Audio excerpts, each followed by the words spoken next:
council set. Since you've called us to order, can I do an And introduction? we're missing a council member. Yeah, There he let's is, go there ahead. he is. Call to order a town council work session for June 5th, 2023. We're going to talk today about technology, innovation in technology, and adult use cannabis. Turn it over to you. Yes, thank you, Mayor. We have two items to discuss this evening. We're going to spend the first 25 to 30 minutes with the topic of a smart city update. Vasu Gadaraju, the Director of Innovation and Technology, is going to present to you some information about where we're at in our smart city journey. And then following her presentation, there'll be time for questions. And she does have before you the PowerPoint, so you can take notes if you'd like. And then following Ms. Gadaraju in this presentation, we will then invite Mercy Davison and Greg Trummel forward and talk about the second agenda item. So I'm going to turn it over to Director of Innovation and Technology, Ms. Gadaraju. Thank you. Thank you so much, Ms. Reese. Good evening, Mayor and Council. Thank you so much for your time tonight for the Smart Cities update. For those of you who have been on the council before, this is our third year of Smart City update. I always, my goal for today's presentation, by the end of the presentation, I hope that you can see that we are taking a very thoughtful approach to deploying technology and data projects. And we are working very closely hand in glove with all the departments, so INT is not in a silo and working very closely with all the departments. I will cover some examples of, first of all, I'll talk about what a smart city is, why we need it, how we are where we are, and what you can see in the next couple of years. And hopefully we'll have some time at the end for any Q&A. So my usual presentation starts with what is a smart city. If you ask that question to 10 different municipalities, you'll get 10 different answers. So the one that we have always used is the one adopted in our comprehensive plan in 2018. And we talked about the use of data and technology to cater to the changing needs of its citizenry to solve current and future challenges. And as you see examples showcased here today, you will see how we are holding true to that definition. But I also wanted to do something interesting because ChatGPT has been a sensational product that came out recently. So if you don't mind me asking, how many of you have heard or used ChatGPT? All of you, pretty much. Okay, fabulous.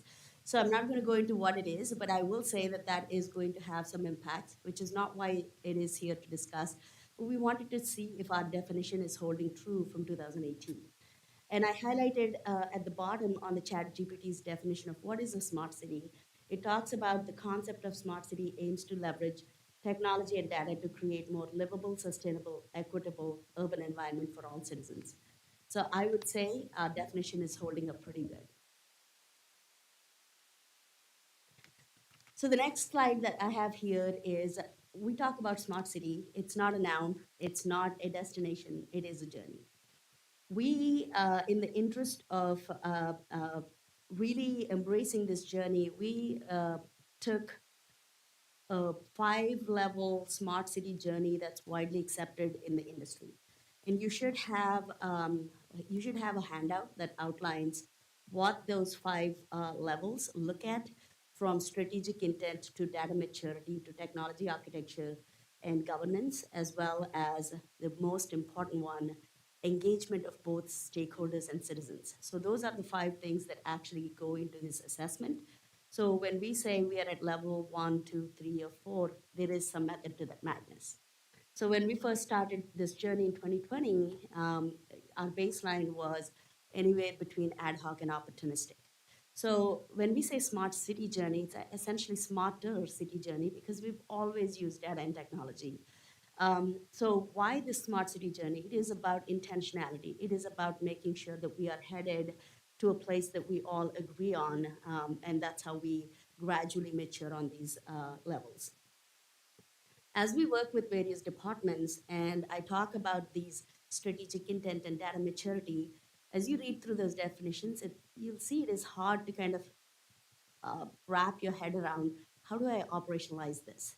So we started using some operational definitions that say first two levels are essentially running your business. You are using data and technology to either reactively run your business, which is level one, or proactively run your business. So we'll always have projects in level two. Ideally, if we are doing things right, we shouldn't have too many level one projects, except for broken microphones, which we'll fix. um, as we move forward, we absolutely want to be at level three, and we are extremely confident that that is where we will be in 2025. This is where we are growing organizationally, business wise. Um, we are working very closely with the departments to understand what does that look like, what does growing look like for each of their operations. Levels 4 and 5, I would say, are transformational. This is vertical alignment from council to citizens to staff. And we will talk about those in a bit. If those are transformational, why are we not shooting to be at level 5 today? Because we do need a solid foundation. We want to make sure that we are methodical and we are taking into account beyond data and technology, the ability for our people to go through this culture change and adapt to this technology. So how did we get to level 2? Last year, I had this slide, so I'm sure all of you remember this slide very well. Just kidding. These are the 4 things that we wanted to focus on last year. Having a good plan, like how are we going to get to next levels? What does getting to next level mean? So having a plan and policies that support that. The next one we talked about is scalable and secure infrastructure. So without a strong infrastructure foundation, getting to advanced smart city projects will eventually lead us to take multiple steps backward. So I'm very happy to report that last year we focused on several projects, and I appreciate council's support in getting our network and storage projects approved. So the way we set those up, we are setting those up in a way that will allow us to scale. The next 2 is where several of my examples will focus on is digitizations and automations and data and analytics. And I'll talk more about these 2 later on. But first, I want to talk about our plan. We spent a lot of time last year doing this. Ideally, we should have started with a plan, but COVID kind of upended a lot of things. So a lot of foundational aspects have been built for this plan, but last year we worked very closely with admin and departments to build this plan. What you'll see here is there is a column that talks about town goals. That is, as of 2022, those are town's strategic goals. We've aligned our projects and our initiatives to those goals. So those are colorfully coded to align with each goal. And the one in the middle that talks about INT key initiatives and programs, that's where a majority of our efforts are going on right now and going to be going forward. What you'll see as you read through those in your printout later on is this is not just in any one area. These programs and initiatives impact every aspect of how we deploy data and technology within the town. Some are operational for INT department, but many of those are truly those that allow us to lay the Smart City Roadmap 1.0. The next box that I'll call out is the Smart City Journey and Project Alignment. You'll see those bar graphs that show light blue, dark blue, and it's supposed to be purple. Those are projects that are light blue are those that are completed, dark blue are those that are in progress, and purple are the ones that have been identified in the pipeline. So when we talk about our journey being solidly at level 2 and very confidently being able to get to level 3 by 2025, it is because of this alignment. As we look at various projects, we are really assessing where does this fall. Because when you look at a project, you could either, if something is broke, you could fix it and call it a day, or really take that opportunity to say, how can we do this with the smart city thinking and apply that. So that's how most of these projects are. So we really believe that we can be a level 3, we can be well on our level 3 journey within the next couple of years.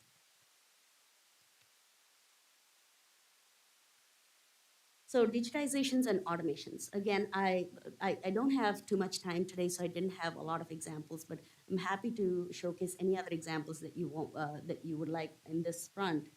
But this is an area that we spend a lot of time. Anything that is manually done today, we want to make sure that as the departments and staff identify an option for automation or digitization. And this is the key. We don't want INT department going in and saying, you need to automate this. We want staff to come to us and say, hey, this is a repetitive process. How can we automate this? We have been, I am extremely impressed with how far we've come in this area, partly because our philosophy changed in how we deal with software. We used to be bound by what a software is capable of. Today, we take data out of a software and into a different software. And that capability, I'll talk more about that later, really allowed us to build a lot of automations that would have not been possible before. So the third step, when we talk about intentionality in software acquisition, our departments work very closely with us to make sure that software that they are purchasing at department level or the one that we are purchasing at enterprise level can be integrated with other software. It adds time to procurement. It adds some level of frustration because, I want to buy a software and I need that now. But this process actually makes sure that that is something that we can use across multiple either departments or users. So I highlighted Laserfish here. One, again, this is something council supported last year, and it was supposed to be a document management system. It absolutely serves a wonderful purpose of document management system. But we worked very closely with a lot of departments to make sure that we understood how else are they looking at this documents. For many of the departments, documents is data. So data does not just come in vector format. In this case, a lot of documents become their data. So we want to make sure that we capture the documents and the metadata associated with those in a fashion that makes workflows easy for various departments. The examples I'll use is employee onboarding and offboarding. A lot of that was paper process before. Now we are starting to automate those processes. We are integrating with ESRI's GIS, Central Square, which is our financial system, and NeoGov, which is our application system.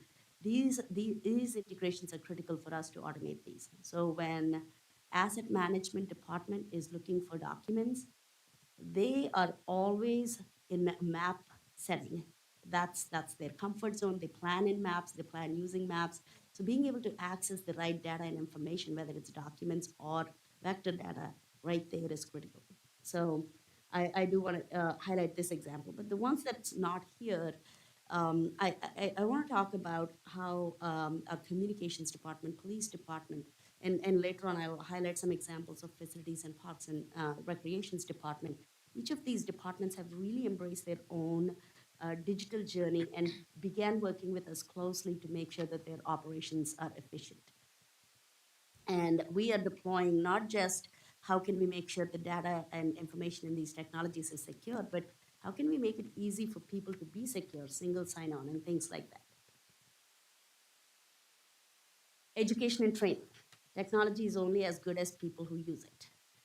And we are, and I want to particularly give a huge shout out to City Manager Reese. We are really able to promote our voluntary trainings. There are some required trainings, and I'm so sorry about no before security trainings. I know you all get those annoying emails, but the state law requires us to send those.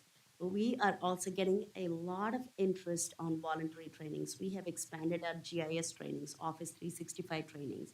And a lot of people are training in those. And frankly, the next one that I want to talk about is Recognize and Encourage. So Techs Around Town is a online news forum that we started where power users in the departments are doing a great job. Many of them, so when we talk about technology, INT department looks at it on the back end, but power users really have the opportunity to take these applications to the next level, and we want to celebrate them. GIS Day, anytime we have an opportunity to present, we are there, whether it is in the county, whether it's at ESRI conferences, any and every opportunity we get, we do present. And I'll talk a little bit more about that towards the end. And the next way we are really promoting education and training is through work groups. I know our police department is doing a lot of work with drones. We have a data I team that I want to give a particular shout out to, who is helping us advance on our data journey. We also have a regional GIS group that we collaborate with to expand our GIS knowledge and information. I wanted to take this time to acknowledge this because the more we train our people on using these technologies, the better ROI we have on these technologies. So, for the most favorite part of my conversation today, the data journey. So, as part of our plan, we called out the importance of having a good data plan. When we talk about data, it's the outcome, the pretty dashboards, that is the easy part. The hard part is making sure the data that's being fed into these dashboards is accurate, it is secure, if there is sensitive information, that we are protecting all of that, and really trying to understand where the data is coming from, how can we present it to tell a good story. So the four key goals that we have here is ensuring privacy and security of data, increasing accountability and transparency. A lot of our open data efforts fall into this. Utilizing data and technology to improve efficiency. This is what we call our Smart City Hall. And last but not the least, educate internal and external customers on data products. Why so much focus on data? This, I would say, is, I hate to use the word low hanging fruit because it's not that low. It's still pretty high. But in comparison, this is one where we really have an opportunity to get the most return on our investment. Any smart city definition you hear, you'll always hear data and technology. And the data that they're talking about is not just structured data that we're working here. It is also data, big data coming from IoT devices. It is about unstructured data coming from a multitude of channels flowing in. So at a minimum, we should be able to have a good handle on structured internal data before we go on with big data and analytics. I just wanted to highlight this one project to kind of give a glimpse of the types of projects. There's a lot of really cool dashboards, but I really thought this is an important one, that our data specialist is working with Facilities and Energy Management Department to increase visibility. So at the end of this process, there'll be a really wonderful dashboard that shows how our energy conservation efforts are eventually, hopefully, saving us money. But what I wanted to highlight here, this is the back end of what that looks like. In years past, there was, when somebody is reading a meter to somebody who's paying the bill, that whole process is kind of like a black box. Nobody kind of knew what the process before was doing. This really opens up. It provides the visibility, end-to-end visibility from when a meter is being read and being fed into the system all the way to when finance department is paying those bills. And eventually will help Facilities and Energy Management do some data-driven decision making. So the next one, open data. Thank you all. I know several council members promoted this project and supported this project, and it is definitely one that we celebrate quite a bit. As a small municipal entity, we do get a lot of other municipalities wanting to do similar projects. Over the last year, there were 25,000 views on Open Data Portal. I would say that's a pretty good success rate. Most visited are finance pages, followed by permits and public safety. You'll note that we did not pump too many new data sets into the portal. So why is that? We are working on a system that makes it efficient for the town to feed to the Open Data Portal. And why is that important? For small organizations like us, we need to have sustainable processes in place that enhances the operational efficiencies for the department as we increase transparency for the public. So what can you expect from an open data portal? What's in the pipeline? I talked about Laserfish and all the projects related to that. Several of those projects are all making documents easily available for people. None of these documents are secret, they're all out there, but if you are a citizen wanting to look for that, we recognize that it's not probably something that can be easily found. So we are working with clerk's department. What you see here is a couple of different screenshots where we are trying to streamline how this data can be accessed. Initially, this will be published to internal open data portal. This is a measure that we have in place to make sure the data quality is being improved before we push data out to public. The next one that's also in the pipeline is as Town and Normal's planning department is beginning to digitize CDBG grant application processes.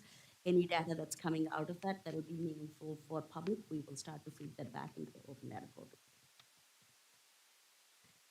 So what can council expect to see in the next couple of years? Really the implementation of the plan that we talked about. So I'm not going to go through all of these, but I will say it's not just in one area. You will see that these projects span across multiple areas in the town, multiple aspects of town, its operations, in partnership with multiple entities. So the very first one is building a strong tech infrastructure. That's definitely any opportunity we get, we are going to connect all our facilities. We are going to make sure that our traffic infrastructure is connected, and any private infrastructure coming in, we are going to work with them to make sure that we have a good balance between regulation and enabling that technology to be in our spaces. So we talked about Uptown as an innovation district. What does that mean? So any project that's happening in Uptown, we look for opportunities to see how can data and technology help with that. I've highlighted a couple here. One is parking. As parking comes up, we'll probably look for opportunities to see how can data and technology be used to improve that. Uptown 2.0, we work with Public Works and Engineering to see how can we make sure that we have connectivity there, so when we are ready to deploy projects that forward our innovation within that space, we are not worried about not having fiber there. So we are making sure that we have the right pieces in place. I also want to talk about partnering to innovate. This is a big piece of our overall plan. We recognize that in many instances, we are better off working with partners than alone. Again, as a twin city, as a member of a regional ecosystem, and as a creature of the state, there are many, many opportunities to work with all these organizations. The one I want to highlight today is state of Illinois. We have a task force called Secure Illinois Task Force. This task force is tasked with channeling federal cybersecurity dollars down to municipalities. And I'm happy to say that Town and Normal is part of that task force. And we have an opportunity to voice our opinion on what small municipalities like us need, along with major metropolitans like Chicago's. I also want to highlight. Excuse me, Oh, sorry. can I just jump in and say, to be Yes. clear, Ms. Gadaraju was asked to participate in that task force. So she's our representative, and she's being very humble, but she was asked at a state level to represent Normal. So Thank you. And I also want to highlight the partnership that we have with Bloomington Normal Innovation Alliance. So this alliance, I know Councilmember McCarthy is part of that, works on cybersecurity efforts. They work on, one of the things that we're working on as part of this alliance is the looking at regional housing and how technology and data can help with that. This BN Innovation Alliance also works on coalescing members across all these organizations and kind of having a conversation that didn't exist before around technology and data issues. The one that I want to highlight before I move to my next slide is enhancing digital government. So the examples that I highlighted here really talks about what's coming, but I think it kind of warrants to talk about several examples that were recently completed by our communications department. So they have really worked closely with a lot of different departments. One example that came right out of a conversation after the train derailment is having a good communication tool that helps us have very focused conversations with citizens. So communications department led a lot of those projects. Those were complete and kind of were referred as a statistic in the graph, but I think those warrant calling out. The two that I have highlighted here is anytime we're talking about enhancing digital government, we want to make access to us 24/7, wherever and whenever possible. So I want to call out to planning department who's working on digitizing CDBG grant application processes. It's never going to be completely digital. It will be a hybrid process where we make certain aspects of that digital and still work with people one-on-one. Another one for Parks and Recreations Department who's trying to streamline their application process for camps and after-school programming. Both of these kind of take out some barriers that existed before with manual processes. So if that slide, if you've noticed that there was 1, 3, 4, and 5, number 2 is a Smart City Hall. We have a lot of examples on this, so I wanted to call this out separately. So if I included every project example here, we'll probably be here a long time. But I wanted to highlight the types of projects that we're working with to showcase when we talk about automations and data and things like that, we are talking about things that would eventually benefit our citizens. If we go back to our definition, how are we using data and technology to help improve the lives of citizens? So this is where we are working with Public Works right now on helping digitize the process of missed pickups, helping digitize the process of reporting potholes, and then eventually showing people what we're doing with it. So it's like I don't want to call it a 311 system because it's a little bit less advanced than a complete full-blown 311 system. But the cool thing about it is we don't have a new 311 system. We are doing all of this with existing technologies. ESRI GIS, as well as other technologies, Microsoft technologies that we have. Another example that I want to highlight here is much more internal coordination.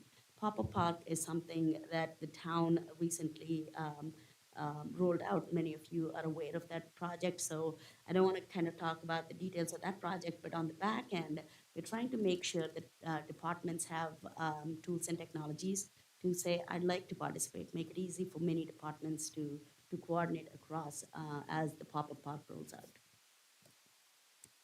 So again, another data slide, I would say my favorite.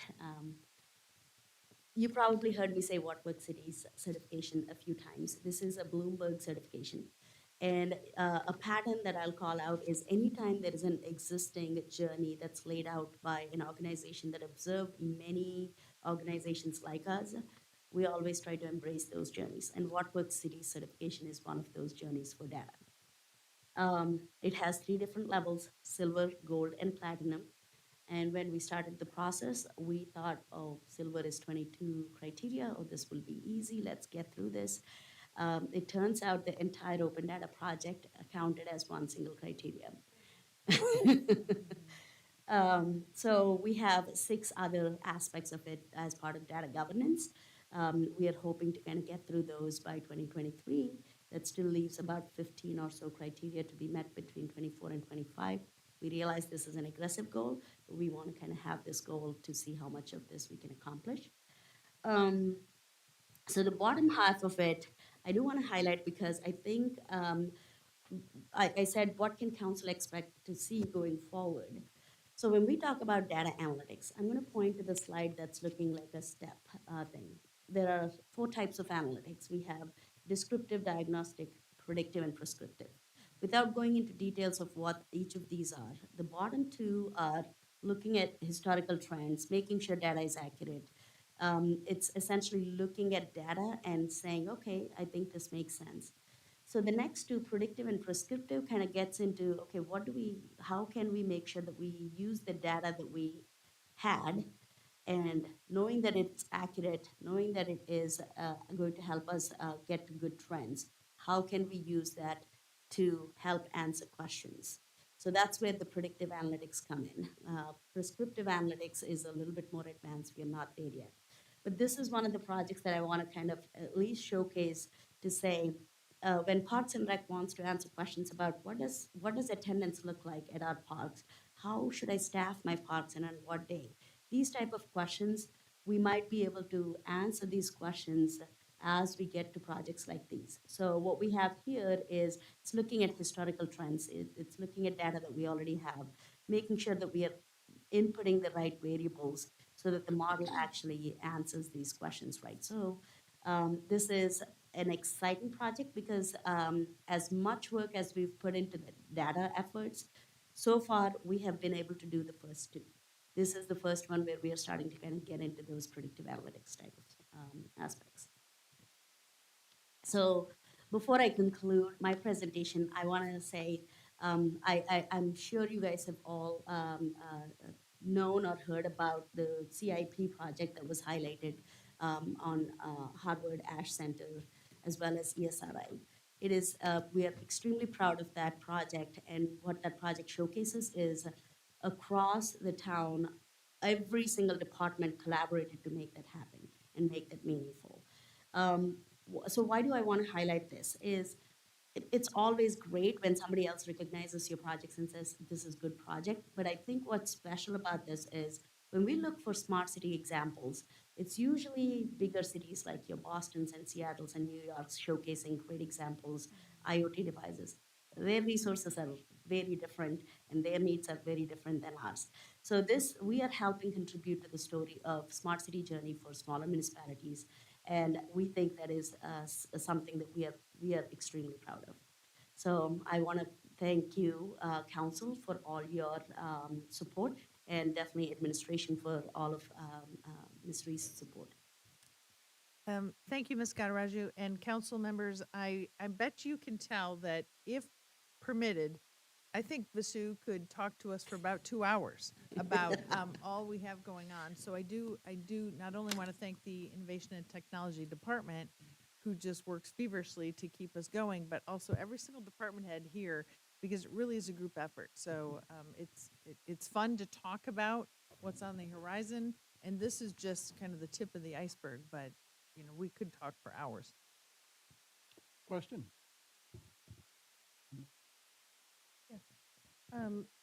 Hello, thank you. Great presentation.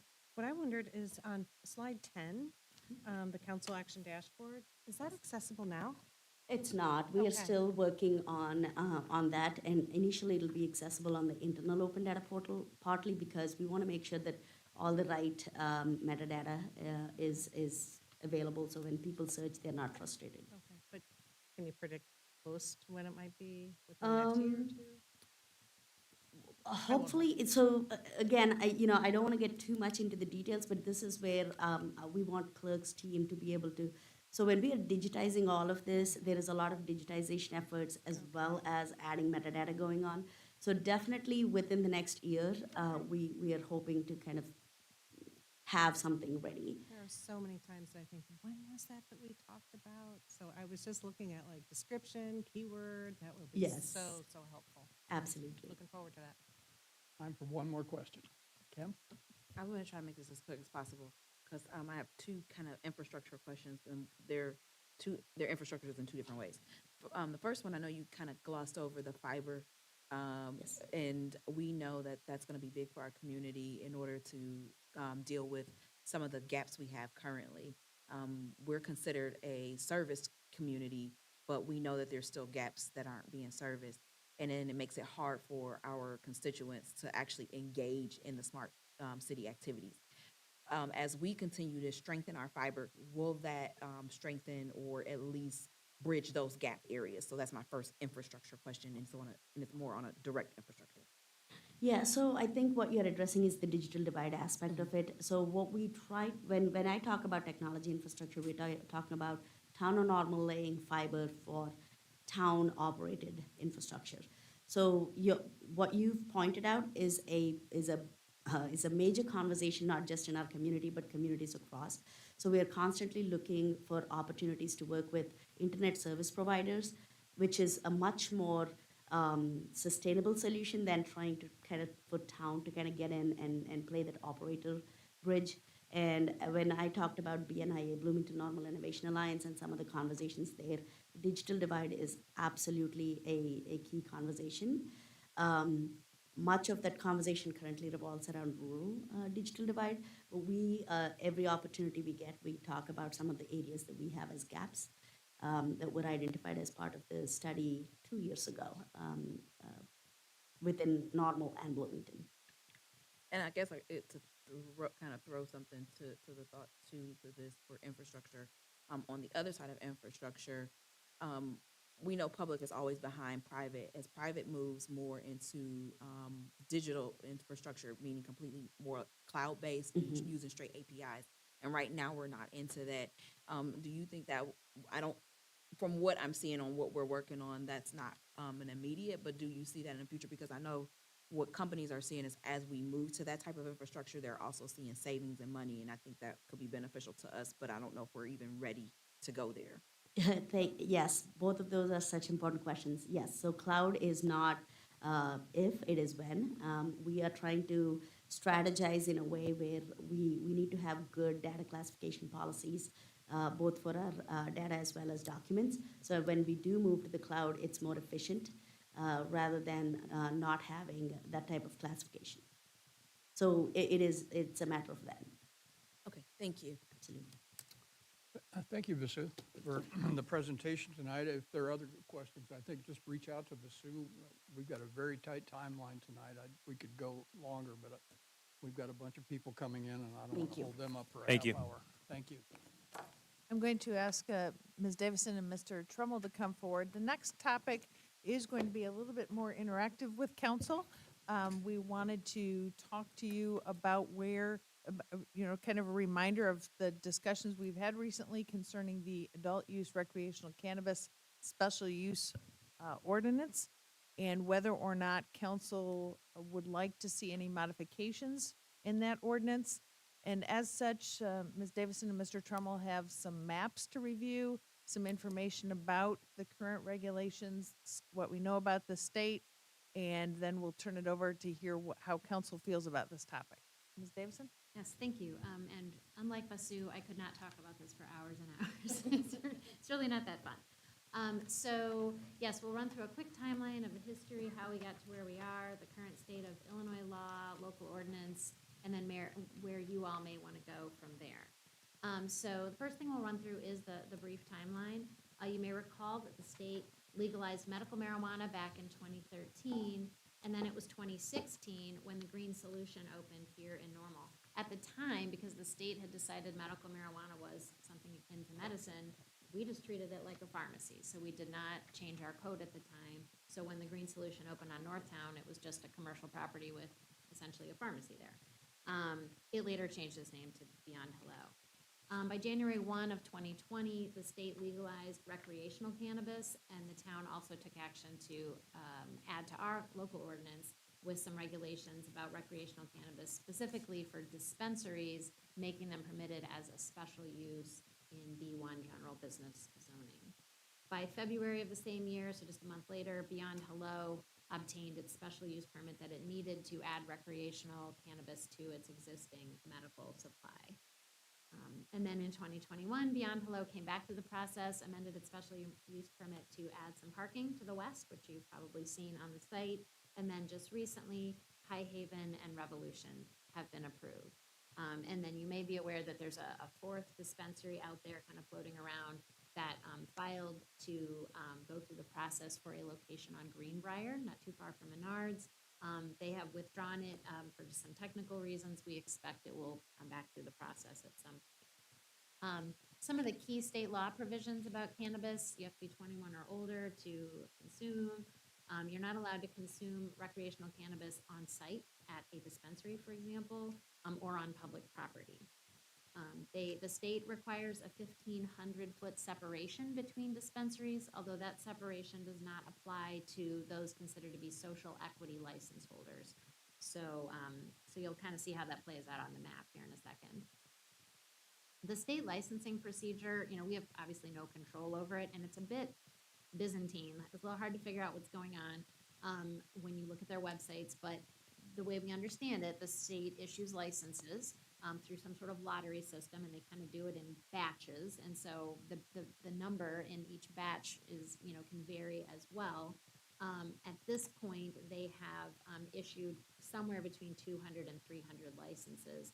Once you obtain this license through the lottery, then the state will tell you where in the state that license goes. They try to divvy it up in a way that matches with population. So by far, most license holders are looking at the Chicagoland area, and the rest gets kind of divvied up among all the downstate BLS areas. So generally, when 50 licenses are issued at the state level, we're gonna get about one here in our BLS area.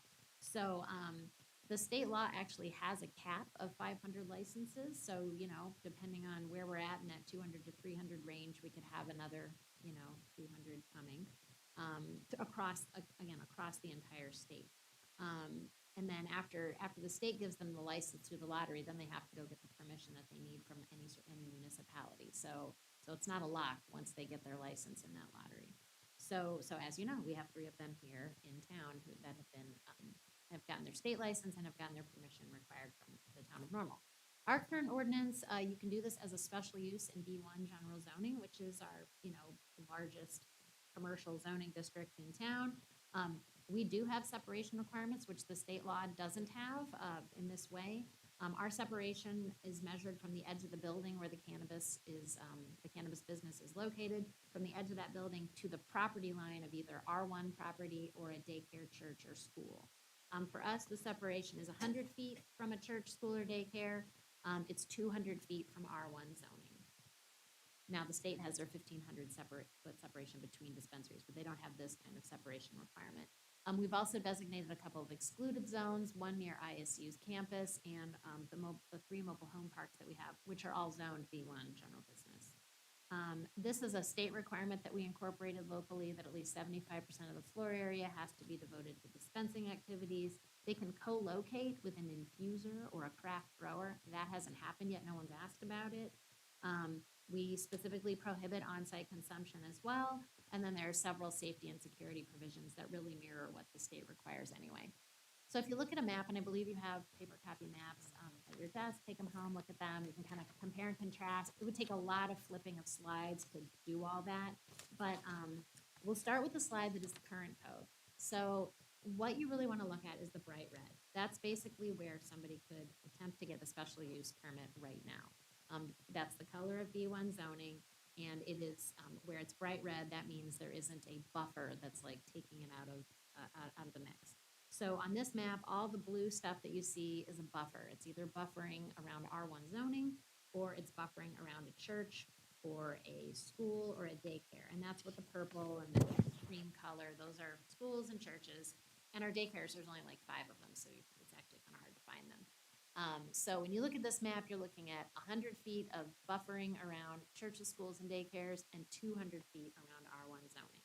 You'll also see the 3 existing the approved dispensaries, of course, only Beyond Flow is operational, but those are showing on the screen as well, and those have the 1,500-foot buffer by state law. So again, like all that blue area is out of contention, it's just the red. Now, if this Air Wellness is what the current applicant who's most likely coming through the process, if that were to be approved, just to show you how it would affect these areas, it would take out another 1,500-foot circle around that location. So you'd have less red area. The next slide I'm going to show you is just a little comparison, because we're talking about current code. So what is the current code elsewhere? I'd say we're kind of in the middle of how aggressive we are about restricting this.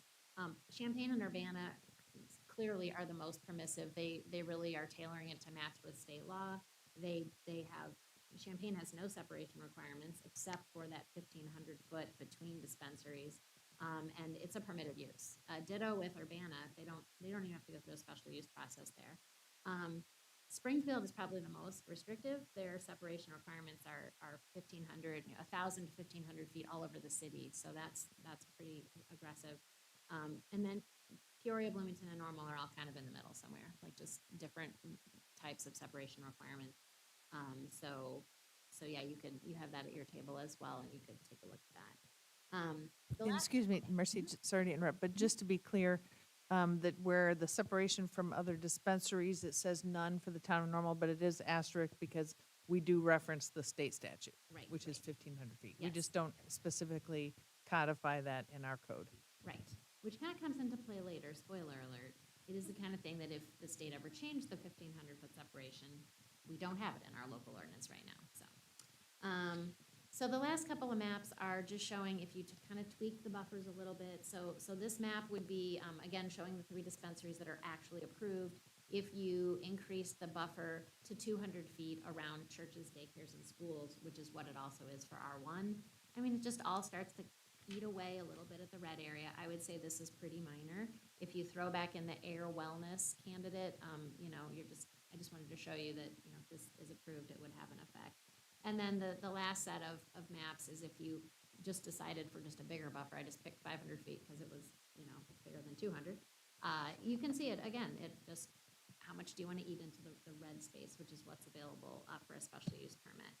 This just shows you what it's like if it were 500 feet buffer around all R1 properties, all churches and schools and daycares. So it's not radically different, but again, if you want to sit later and look at all your maps, you can kind of see how that plays out. And then the last one just shows it, the same map, but with the air wellness if it were approved. So I'll wrap with, so what next? The state law could change, like we have no idea. So there's a cap of 500 statewide now, there's the 1,500-foot separation right now. I have not heard that might change, but we have heard that a bill was introduced, it didn't go anywhere, but it talked about allowing curbside pickup and delivery, drive-through purchasing of cannabis.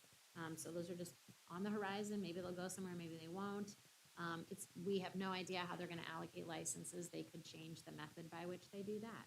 They don't have to stick with BLS areas. They can do whatever they want. So of course, for us, that, depending on your discussion, could certainly mean a change to the local ordinance. If you do that, just, as you know, you would initiate some sort of code change at a future meeting, and then we would take it through a process, with the planning commission and a public hearing, and it would ultimately come back to you for approval. So that's where we are today. Great. Questions? Karen? So we're only in preliminary stages at this time, and I'm aware that there is a fourth applicant that has come forward but has withdrawn their application. Would they be subject to any changes since they've already started that process? If we were to change things, what would be the timeline for any changes we might consider as a council that would impact applicants for additional licenses?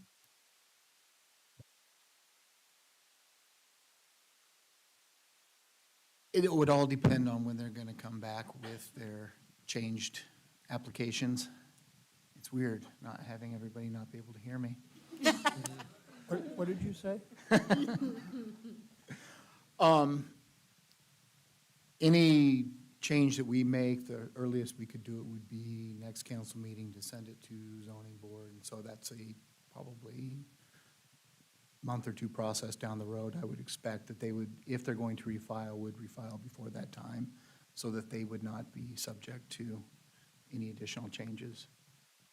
But the fact that they've withdrawn their original application puts them in a state of potentially being subject to changes we might make depending upon the timing of if and when we make those changes. If and when we make those changes and if and when they get around to refiling, if they do. I mean, if they file, anybody who refiles after we make the changes, they're taking their chances. And a separate question, when the state notifies an applicant that their request for a license, they've won the lottery, and the state tells that licensee, this is the area that you can go to. Does that applicant have the ability to choose between Bloomington and Normal? Or is it specified that, no, you must go to Normal or you must go to Bloomington? No, it's based on the BLS, and we're in the same BLS with Bloomington. Of course, Bloomington has a cap of 2 in their code, which you'd see on that table I prepared. So at this point, Bloomington has issued 2 licenses. So unless Bloomington changes its ordinance, there's no more licenses to go around there. So if the state were to open up more licensees to the BLS area, by default, they would be coming before us. Well, I mean, they could pick any place in the whole BLS, a smaller town, somewhere else, but, yeah. Our couple- current BLS consists of McLean and DeWitt counties. Thank you. Further? Yeah, just had a couple of questions. One, maybe building off Ms. Smith's questions, would either the 200 or 500 changes, let's say those did take effect before that new applicant came in, would either one of those block them out from their application, or would they meet both ordinances from a setback standpoint? The 200 feet would not affect them. The 500 feet, it could affect their building placement on the site because it's measured from the building itself to the R1 in this case. But Okay. yeah, the 500 could affect it. Okay, so possibly the 500 could stop them from apply. I did some rough measuring. I think they would just have to relocate the building Okay, further north on the lot. But it's hard. I mean, it's not precise. Like, it could be a close call. Sure. Yeah. okay. One other, and kind of on the permitting side, Peoria said they do both types of permitting, both special use and permitted. How does that system actually work? I'm not gonna claim to be a total expert on it, It's but I okay. think that they're permitted is when it's in an industrial zoning district. And then Okay. if it's in a more general business district, it might need the special use permit. Mhm. Because they must think that is a more like a area where the impact might be more unique. But I mean, I think you can do that. Sure. And then obviously Champaign-Urbana, where they're doing permitted use across the board. Basically, if you meet the ordinance, they're giving they're giving them a permit. Definitely in Champaign. In Urbana, I think that they might have a special use in Okay. their neighborhood business district, which is again, probably more sensitive because it's a neighborhood business district. Okay. Yeah. And then I guess the last question, maybe this is the broader question I wanted to ask is, obviously, I can look at the maps and I can see the colors, the blue and the red, but like, can you give me any kind of feel, like the real-world impact of, hey, if you kept it the same versus if you did 200 versus if you did 500, based off of having a general idea of where some of these red properties are? I mean, what realistically could we see? And again, I understand technically anywhere in the red is open game, but like practically, how would what we have now versus 200 versus 500, what could we see in terms of quantity of applicants? Yeah, that's hard to say. The big factor would be the 1,500-foot separation by the state. Because if you look at the red areas now, if they're social equity license holders, they can be anywhere in relation to other Sure. dispensaries. So that's a whole, so it's impossible to know because, then the space doesn't matter so much. But if everybody had to meet the 1,500 foot, I mean, you just look at the map, there's just not too many. Look at how big those blue circles are around the existing dispensaries. I mean, Right. plunk so many more of those down. Right, one or two more would probably knock out what's left, yeah. Depending on exactly where the dispensaries are, it wouldn't be a lot. Mercy, could you show the map that shows the prospective air wellness on this 500-foot? Yes. There we go. And Right so the amount of red B1 left is very limited. Okay. Thanks. Thank you. So I've got a couple questions, and then I have a couple requests. Question would be, who else in our BLS, you said McLean and DeWitt, of those counties, what communities are allowing versus have opted out? That I don't know. I haven't looked at, I mean, there's so many small towns. I have no idea. If you wanted me to find out, I could, but I I'd be don't know. curious to know, because of the fact that, in essence, as it was explained to me by one of the previous applicants that was here in May, they got their license and they were told March 4th to the BLS, McLean County DeWitt. So it's not, it's different than the natural, market demand of, let me do my market study and decide where I want to go, the way maybe, a restaurant would do that. Like, oh yeah, I want to go to Bloomington Normal. So I'm curious to know, when they're sent to our BLS, what options do they have? We know that they don't have much option now in Bloomington. So that's one question. And then I guess the other question I have is, if in fact they're going to, I think it was on a previous slide, they are going to issue 200 to 300 more. There could be another couple hundred in the entire state. Okay, but then if we get 1 in 50, So that's for, so we could get 4 more. our BLS. And that's Right. if they keep going by BLS. Right, exactly. So I think we need to keep that number in mind, that, we're looking at 3, possibly 4, we could be at 8 if we do nothing. I mean, statistically speaking. And particularly once I know more about what other communities they would have to choose from besides Normal in our BLS. So I think that's important to know. So, some of my requests to be considered, and I know we're not taking notes on this or votes on this tonight, but to consider. One would be to tighten up where we don't have any specified amount of dispensaries, so where we have no max number, I'd like us to follow suit with, say, a Bloomington or a Peoria. What that magic number is, I don't know. It's probably going to be something not less than the current number that we have. So that would be one thing. I think we ought to tighten up because of the unpredictability of what the state legislature could do and how this could change. We probably ought to tighten up the separation between dispensaries. Then I would like to continue it as a special use in all instances. I'd also like this is like a wish list. So the max, the separation dispensary, and also I'd like to be more mindful of separation to other residential zoning other than just R1. We did see where that impacted, I thought, in one of the ones in May, that they were very close to an R2 or 3. And, families live there too. So then, special use. Can I ask Next. one quick question on that last request item, the fourth item, the separation from residential? Are, just for clarification, Ms. Lawrence, are you thinking all residential zoning, or R1 and R2, or R1, R2, and R3? I'd be open to what maybe others are doing, but I just think that, especially as we increase the density of the housing stock in this community, I think we need to look at at least other densities as well, as opposed to just R1. And then maybe a wish list, or a real, like, why not shoot high? I'd love to see a moratorium on any new ones before we get this redone. It looks like we would have about a 2-month process, and I'd like us to entertain a moratorium. That may be asking too much of my council colleagues, but I thought I'd throw it out there.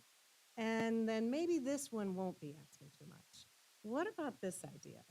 What about, because of the evolving nature of this industry, and because we've kind of gotten bitten by it already, let's put I'm going to call it a sunset. I don't know if that's right, but at least a point in time at which this ordinance must come back for review. And I'm thinking somewhere along the lines of maybe 2 to 3 years. I don't know, again, what that magic number would be. But because of the evolving nature, and like you even said, Ms. Davison, bills were being introduced that could very well change things a lot as far as curbside pickup. So let's maybe program it into our day-to-day business to come back and look at this and make sure it's still in line with where the state has evolved to that point. And the reason why I say that, and I feel like we kind of got bit, is because when we did put in the current ordinance in late 2019, we didn't come back and change it concurrent with the changes that happened at the General Assembly in 2021 or 22. And so we are faced with suddenly realizing that we could have as many as 8 in our BLS when we wrote that ordinance thinking that it was a max 3 for the Bloomington Normal. Then it was not BLS, but it was the state police district. And so let's not make that same mistake. Given the unpredictability, given the evolving nature, I'd like to see a sunset or a review period. I think you've got some good suggestions there. Thank you. Although, I'm, the only one I would take exception to is the sunset, because we can do that at any point. Adjust our ordinance. Well, I've never been a fan of sunsetting ordinances. But let's not lose sight of it. This is so important, and it clearly got overlooked before. So let's hold ourselves a little more accountable. Scott? Thanks, Mayor. And we're going to wrap it up here, so you're the last question. It'll be quick. Not a question, just a thought I wanted to tack on to one of Ms. Lorenz's thoughts, that being the option of proposing a cap, a max number of dispensaries of Normal. Whether that's for what, I would be in support of seeing something like that come back to us. Just so you guys know where I'm at on it as well. Mayor, can I ask one quick question? I'm not so sure. I'll be Okay. fast. In particular, in terms of staff, what we should be planning to come back to council with for further conversation and consideration. I'm eager certainly to hear more, and I think staff is gonna need to hear more.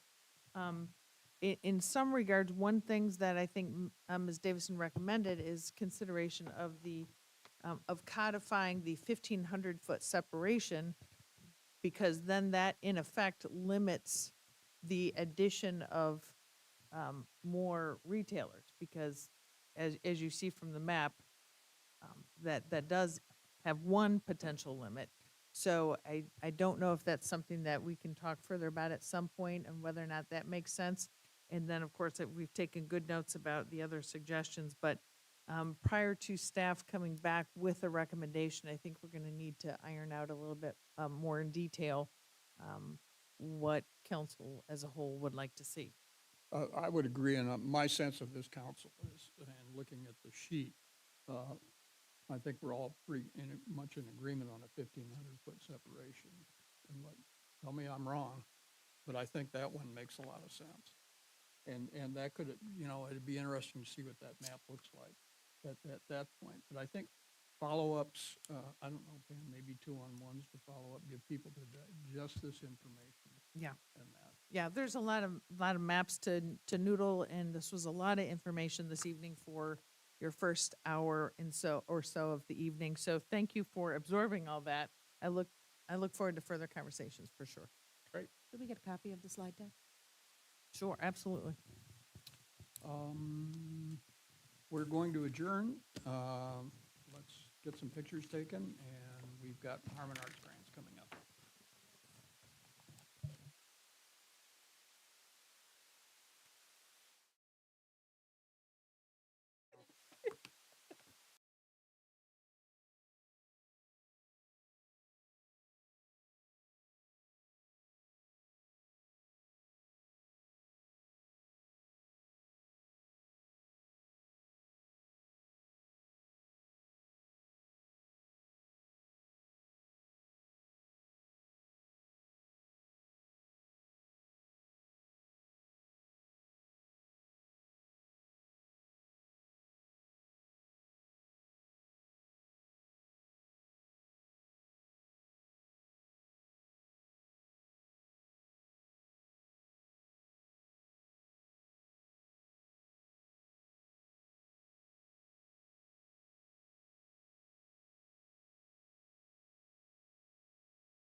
integral part of what happens in our community. It makes our community such a special place because you all do such unique and important activities in our community. So this is a little way of saying we're here to help.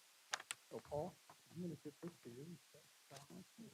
Go ahead and Well, unique, some of them are unique. I agree with that. No, it's, I think we should be thankful that the town has continued to fund this program over the years.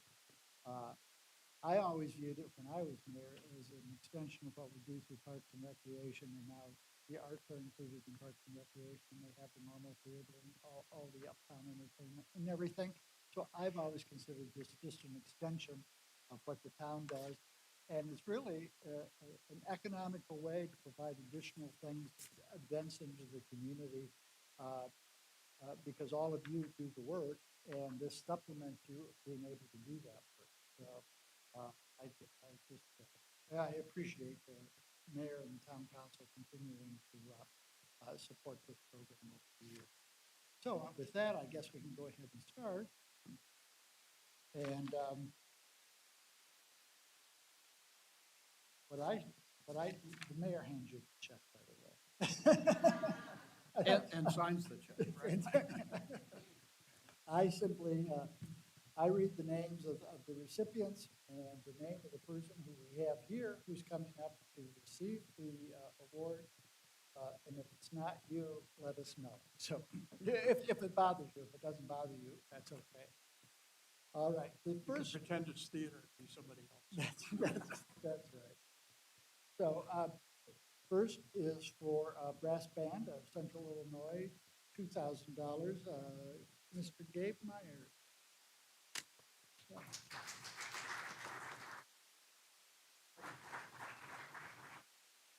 To help the youth program, okay. Community Players, $2,000, Matt Pratt. Oh, there's Matt.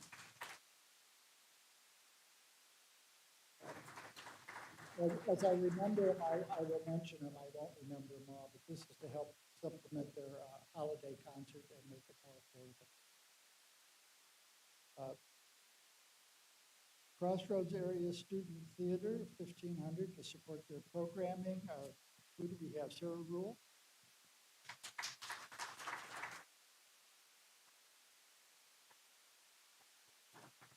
I believe Sarah Rule is a world famous playwright. Is that you?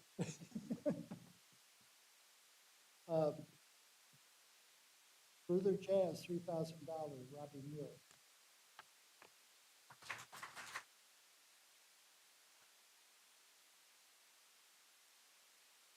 The program at Connie Lane. It's an all-day jazz program. It really is quite good. Heartland Productions, Gail Dobbins, Reese Level, $2,200 for. Go ahead.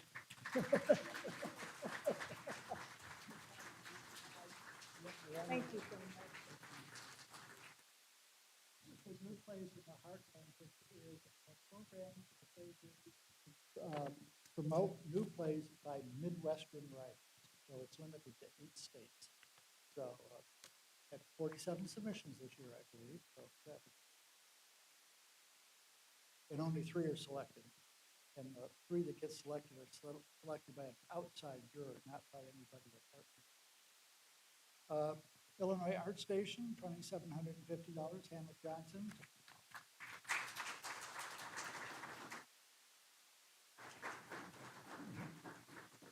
This is for supplementing their Saturday morning program, which is open to the community. Illinois Chamber of Music Festival at IWU, Lisa Nelson, $1,700.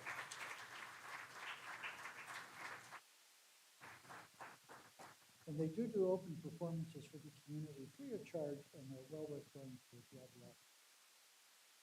luck. Illinois Symphony Orchestra, Darren Burnett, $2,500.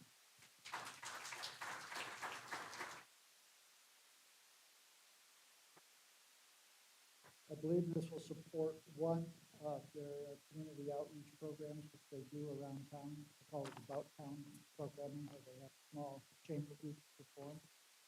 Also free and open to the public if you follow it. Illinois Voices Theater, Donna Anholt, $2,200.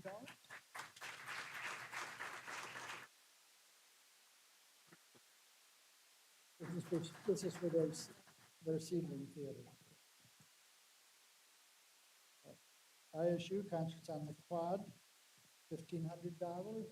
Dr. Faber.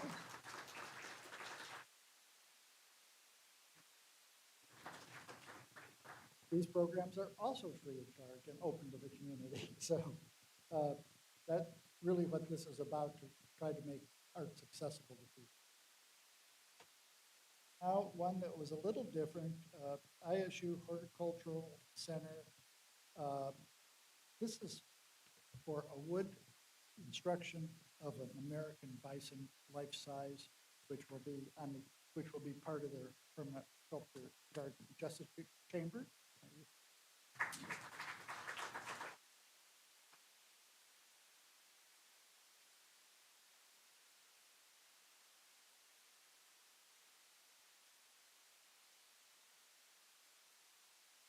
Also have learned that if you want to know anything about national parks, the chambers are trying to hit all of them. So you can talk to Jessica about which national park you may want to go to. ISU Symphony, Dr. Fathers again, $3,500.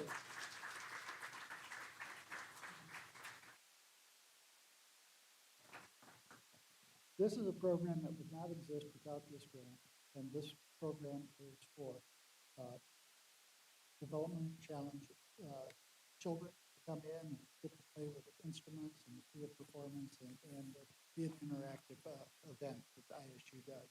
And it's, my understanding, is fully funded by this grant.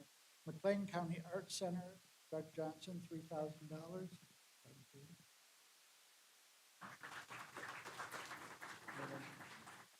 Oh, that's mayor's choice. That's right. That's to supplement the Sugar Creek Arts Festival, or it was. McLean County Dance, $900, Terry Miller.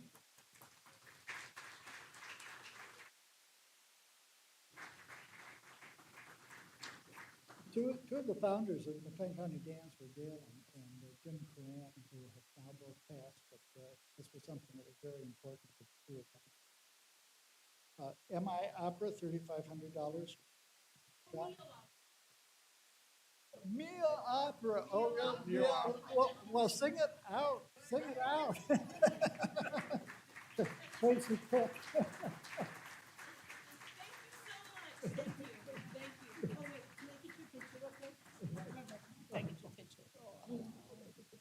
You guys are so awesome to us. Thank you. Opera's cool. Thank you so much. Thank you. Their first production this summer will be Pirates of Penzance, and this goes to help supplement that particular program.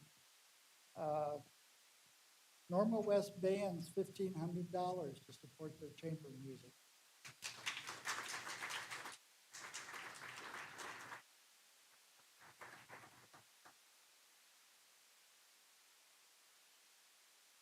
Prairie Fire Theater, $3,250, Ken Solomon.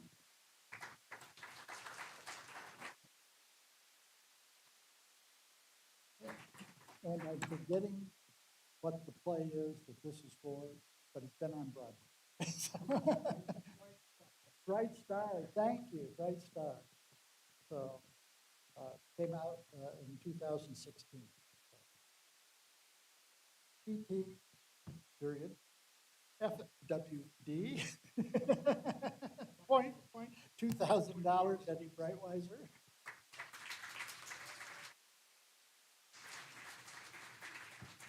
Let's just say novel music, would that be?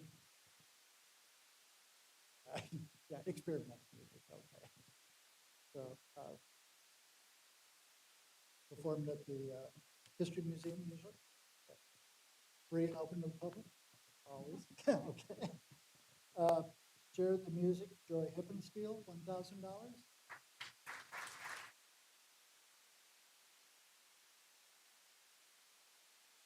Share the Music, if you have old musical instruments, you can turn them in, they will refurbish them and then give them to children who do not have access to an instrument, so they have an opportunity to learn an instrument. So it's a very good program. In the music shop, you can just drop your instruments off at the music shop and tell them what they're for. Sound of Illinois, Bloomington chapter, Ken Otta.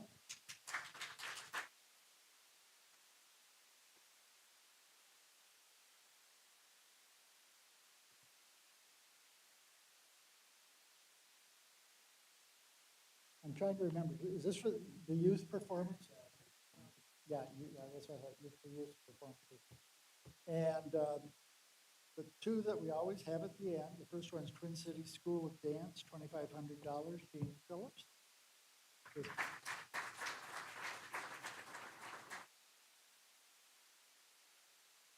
You can tell us sometime how much we've given over the years for the,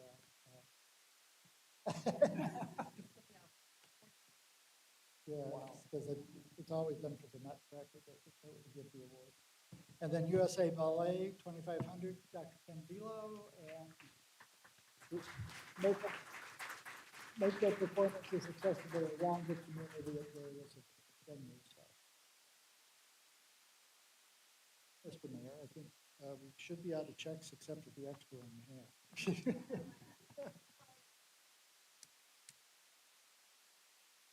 This year was $50,000, which was a nice amount for the town to make available. So the mayor assured me that's what he's going to try for in the future, but until the council approves the budget, we don't know. So, but And there they are.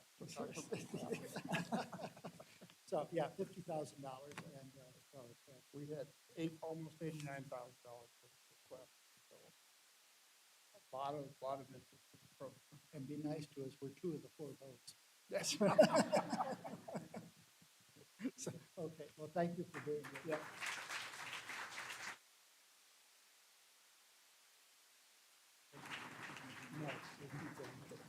And thank you for what you do for the community. I say this every year, but it's heartfelt.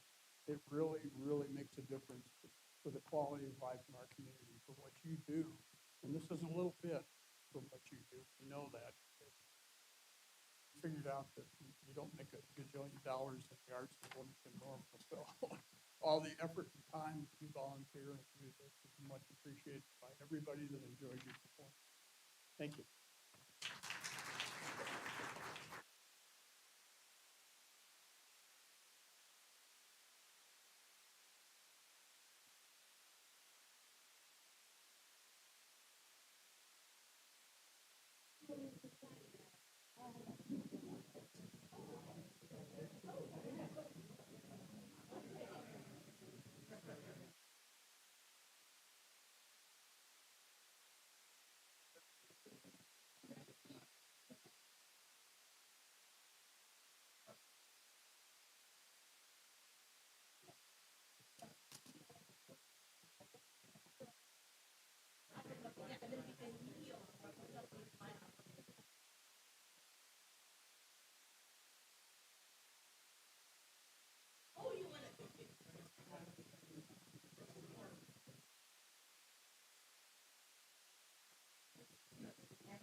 Yeah, they're all just.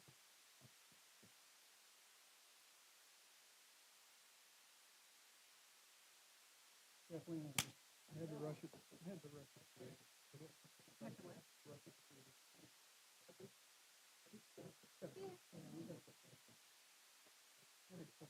Oh, yeah, I mean, There was more I wanted.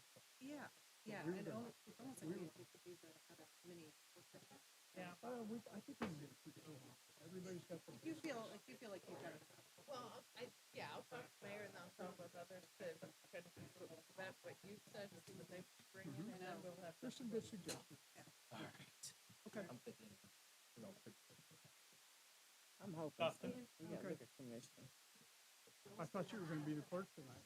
No, I'm being allowed to talk to all the work that I don't know how to do.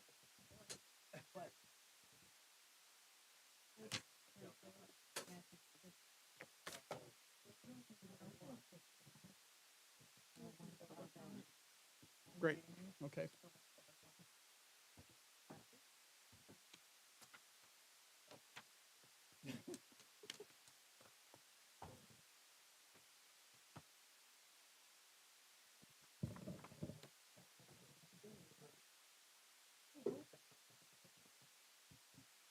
Got everybody?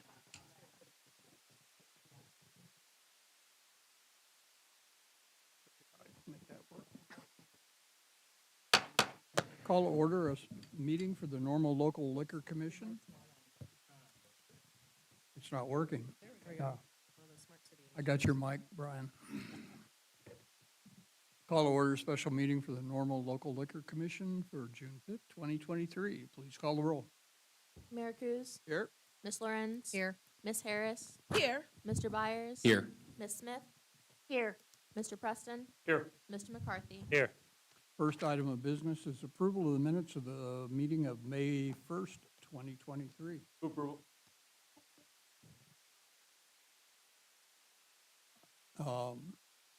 Questions or changes or comments on that? Please call the roll. Miss Lorenz, Aye. Miss Harris. Aye. Mr. Byers. Aye. Miss Smith, Aye. Mr. Preston, Aye. Mr. McCarthy. Aye. Mayor Cruz. Aye. Minutes are approved. We have a number of license approvals. I will point out item 8 is actually a duplication of item 4, so we will not be doing item 8. That was just a printing error. So, first item is 2023-2024 liquor license application for Volume Services Incorporated doing business as Sodexo Live, 700 College Avenue.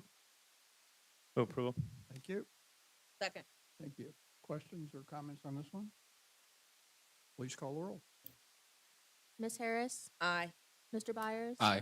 Miss Smith, Aye. Mr. Preston, Aye. Mr. McCarthy, Aye. Miss Lorenz, Aye. Mayor Cruz. Aye, that item is approved. Item 5 is a 2023-24 video gaming application for Fiala Brothers Beer and Corp. LLC at 127 East Buford. Move approval? Thank you. Second. Questions or comments on this one? Please call the roll. Mr. Byers? Aye. Ms. Smith? Aye. Mr. Preston? Aye. Mr. McCarthy? Aye. Ms. Lorenz? Aye. Ms. Harris? Aye. Mayor Kus? Aye, that item is approved. Item 6 is a liquor license application. I'm not going to try to pronounce the hotels group. It's the Clarion Hotel at Sixth Trader Circle. Move approval? Thank you. Second. Questions, comments? Please call the roll. Ms. Smith? Aye. Mr. Preston? Aye. Mr. McCarthy? Aye. Ms. Lorenz? Aye. Ms. Harris? Aye. Mr. Byers? Aye. Mayor Kus? Aye, that item is approved. Item 7 is a liquor license application for KCG Partnership LLC, doing business as Marie's Place at 115 Susan Drive. Move approval? Second. Questions, comments? Please call the roll. Mr. Preston? Aye. Mr. McCarthy? Aye. Ms. Lorenz? Aye. Ms. Harris? Aye. Mr. Byers? Aye. Ms. Smith? Aye. Mayor Kus? Aye, that item is approved. Motion for adjournment, please. So moved. Second. Please call the roll. Mr. McCarthy? Aye. Ms. Lorenz? Aye. Ms. Harris? Aye. Mr. Byers? Aye. Ms. Smith? Aye. Mr. Preston? Aye. Mayor Kus? Aye. We are adjourned from Liquor Commission. Call to order a meeting for the Normal Town Council for June 5th, 2023. Please call the roll. Mayor Kus? Here. Ms. Lorenz? Here. Ms. Harris? Here. Mr. Byers? Here. Ms. Smith? Here. Mr. Preston? Here. Mr. McCarthy? Here. Begin with the Pledge of Allegiance.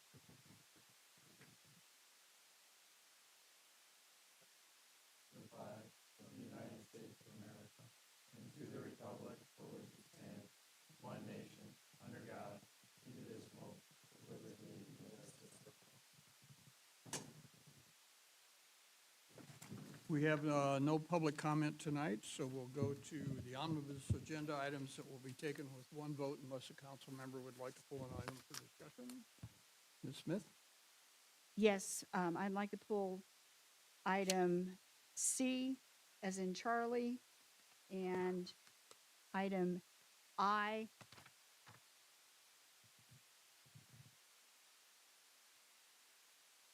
Move approval? Second. Items considered under the omnibus tonight are approval of the minutes of the regular council meeting of May 15th, 2023. A report to receive and file town of normal expenditures for payment as of May 31st, 2023. A resolution authorizing staff to execute an uptown normal litter collection contract with Mark First for a 5-year term with the option to renew for a cost of $19,980 annually. A resolution authorizing staff to execute a 5-year elevator maintenance contract with the option to renew for successive terms with Kone Incorporated for the total amount of $141,465 through the OMNIA Partners Cooperative Purchase Agreement.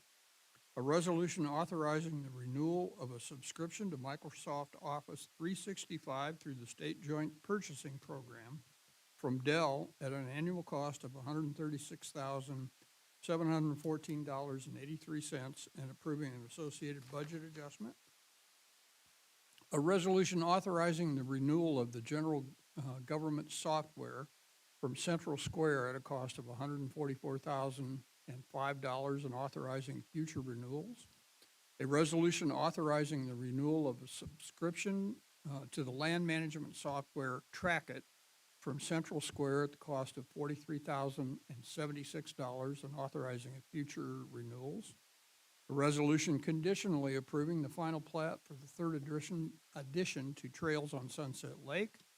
And a resolution waiving the formal bid process and authorizing payment to Stark Excavating for an emergency sanitary sewer force main repair at Airport Road in the amount of $162,090.29 and an associated budget adjustment. Please call the roll. Ms. Lorenz? Aye. Ms. Harris. Aye. Mr. Byers. Aye. Ms. Smith. Aye. Mr. Preston. Aye. Mr. McCarthy. Aye. Mayor Kus. Aye. Those items are approved. Item C is a resolution approving a contract extension with J. Spencer Construction LLC for general contractor services for projects identified in the Town of Normal ADA Title II Transition Plan Update 2022. Ms. Smith? So moved. Second. Ms. Smith? I pulled this item from the agenda because it is a kind of unique treatment for this program, since it's an ongoing effort to address our efforts to bring the Town of Normal into compliance with ADA. And in reading the packet, it discusses the fact that it's done to provide some flexibility. And I just wanted Ms. Reese to explain more specifically how we're continuing with the existing contractor and the way we're working with them over this 2-year period. Sure. Council has asked to approve a contract extension with J. Spencer Construction. They work closely with our Facilities Management Department. Facilities Management is following the ADA transition plan that council adopted a couple years ago. And with this process, the Facilities Management team can identify certain areas and priorities as the need arises. And J. Spencer then, assuming council approval of this, J. Spencer then responds, makes the appropriate ADA improvements, and bills us accordingly based upon this contract. We are asking council to approve this contract, which would extend it for our agreement with them 2 additional years. By the end of the 3-year period, since we've already used them for 1 year already, we will have expended over $500,000 to improve our ADA accessibility. And at that time, do we anticipate that any additional work that is needed will be something that can address on an ad hoc basis and won't necessarily come before the council, or is it an ongoing process? It's an ongoing process. At the end of the 2-year period, of course, we'll evaluate how much work is yet to remain, and then we'll come back to council if needed. And this comprehensive plan was created in what year? I believe the transition plan was adopted in 2020 or 2021. It was an update to our ADA transition plan. It was adopted, prepared and adopted with input from a variety of community stakeholders who helped us identify improvements that needed to be made. Okay, thank you. Further on this item? Please call the roll. Ms. Harris. Aye. Mr. Byers. Aye. Ms. Smith. Aye. Mr. Preston. Aye. Mr. McCarthy. Aye. Ms. Lorenz. Aye. Mayor Kus. Aye. That item is approved. Item I is a resolution to accept bids and award a contract to Row Construction, a division of United Contractors Midwest Incorporated, for the 2023 General Street Resurfacing Project in the amount of $1,924,667.16. Ms. Smith? So moved. Second. Okay, Ms. Smith? In reading through the packet, I understand that these projects were listed in a previous council meeting, but I wanted the minutes, if it's possible, to have them highlight the fact that this contract does include the Beach Street work that we had struggled to find reasonable bids to do. And I just want confirmation of that to be on the record. Sure. It is identified in the council report. We will, of course, make sure the minutes reflect your question or your statement. This work does incorporate the Beach Street work that council actually rejected bids twice because we received unacceptable bids, and we decided to go to Plan B or Plan C and make modifications, and we have incorporated those into this contract. And there is still one more bucket of road work still to be created and bid out, correct? That is correct. Last council meeting, council approved one major resurfacing contract affecting East College Avenue. That was a separate contract. This is contract number 2 affecting our general street resurfacing work. The third contract that is yet to come before you would be the motor fuel tax related street resurfacing. So that's yet to come. And this doesn't include the work that our Public Works Department will be doing in-house. Correct. That is all separate. Thank you. Further on this item? Please call the roll. Mr. Byers, Aye. Ms. Smith, Aye. Mr. Preston. Aye. Mr. McCarthy, Aye. Ms. Lorenz, Aye. Ms. Harris, Aye. Mayor Kus. Aye. That item is approved. That concludes our omnibus. We have one item of general orders. That's a resolution approving a waiver from the Uptown Design Review Code, Chapter 15, Division 17, having to do with 107 East Buford Street. Move approval. Second. Discussion on this item. Ms. Smith? I noticed in the discussion of the plans for this enhancement that there is some concerns about the ADA accessibility with the placement of the tables. Have they quantified just how much different it will be with the tables in place? Or are they working to locate the tables and chairs in such a way that wheelchairs could still make it packed? I believe the property owner is coordinating to make sure the sidewalk remains accessible. Okay. Just for people's information, this is the little patio area, portico area next to the ice cream shop. Oh, I'm sorry, it's on the other side. It's next to. Right. It's in the- by the alley. Yeah, the new Pizza Paya location, which was Firehouse Pizza.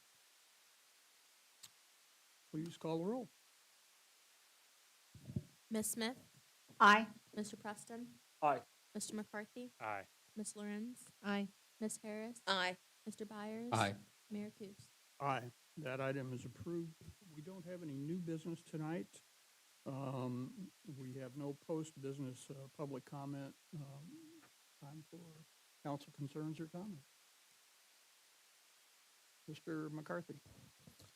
I just want to highlight, we have an event coming to town. It'll be the first time in a decade. This event, the Illinois Recycling Federation Annual Conference is coming here. It's all about recycling, workshops, it's education sessions, it's a whole 3-day agenda being held right here in Bloomington Normal. So if recycling is your thing and you want to hear what the Illinois effort is, you can find more information on illinoisrecycles.org.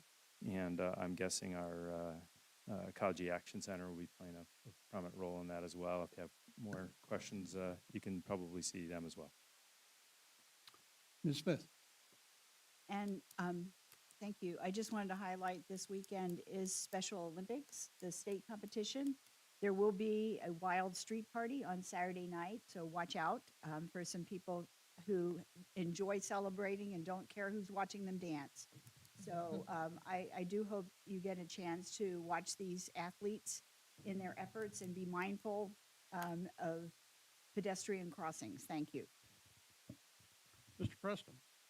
Thanks, Mayor. And on the note of great community events or great events happening in our community, I would just like to acknowledge that Bloomington Gold, the Corvette Car Show, was back again this past weekend, and the weather held out great. And thank you to all who partook in that, as well as the after party, I think, that was in Uptown over the weekend as well with that event. So great event. We're glad to have it back in the community after a hiatus a few years ago.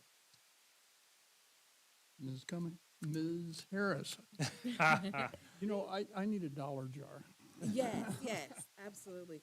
I just wanted to say, this past weekend, we had the Wear Orange event, and even though it was in Bloomington, we had officers from the town of Normal participate. And it was brought to my attention, this was the first time ever that officers from the town of Normal has participated in the event. On top of that, we always talk about what that community engagement with public safety officials should look like. And they were the epitome of that. And it made my heart really glad.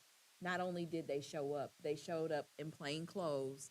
And not only did they show up in plain clothes, but but they engaged with those who were there. They participated in the activities and the games along with everyone else. And that is what we should have in our communities. And that's what community engagement looks like. And I look forward to us doing more of that and being an example to other communities that it can be done, it should be done, and it will be done. Great, thank you. Motion for adjournment, please. Second. Please call the roll. Mr. Preston? Aye. Mr. McCarthy? Aye. Miss Lorenz? Aye. Miss Harris? Aye. Mr. Byers? Aye. Miss Smith? Aye. Mayor Kus? Aye, we are adjourned, thank you.